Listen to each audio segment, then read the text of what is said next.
trying to be rational or logical with somebody when they're in a state of fight or flight is pretty much impossible, because that part of their brain that's responsible for that just isn't working. So you're talking about like 30 guys in a residential treatment facility. They're locked down in this space for 6 months together. They're the only people that they see. So tensions get a little bit high. Anybody that is in a state of fight or flight is responding to a fear that's in their system. How do you deal with people, that are not reasonable or are not able to get to that place of reason inside of that fear-based mentality?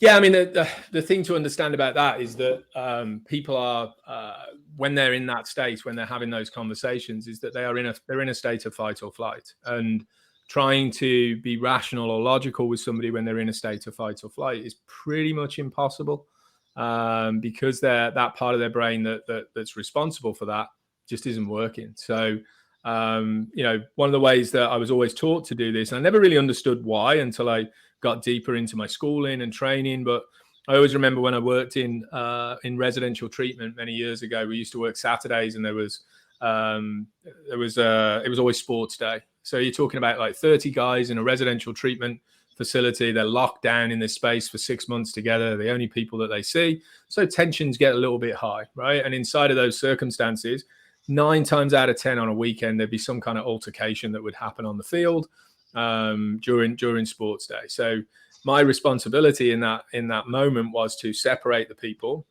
and basically go through a process of validating their experience. So anybody that is in a state of fight or flight is responding to a fear that's in their system. So, just give you an example. I remember one guy saying that this guy had called him a loser on the pitch. Right. So they were playing football, soccer, and one of them got into a pushing match. So separated them, pulled them apart. And he said, I got him aside and I said, so what's going on? And he said, that guy called me a loser. And I'm like, okay, so tell me about that. Like, I understand why you're angry. Tell me a little bit about that. So I just started validating him. And we were always taught that if you want to disengage somebody's objection to having a rational, logical conversation, it takes validation of their experience to bring down the emotional reaction.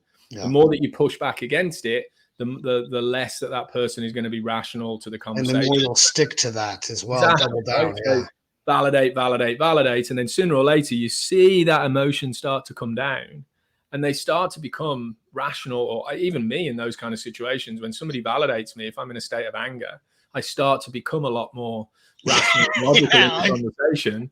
I'm being silly right now. Yeah. Right. So, but the only way to work with that is in my opinion, is validation. Hey guys, first of all, I want to thank you for watching this video. Hope you enjoyed the content. This particular chat was filmed as a part of the podcast series to support my good friend, Chuck Basti, and all the work he does as a mental health advocate at Chuck's World of Infinite Mojo.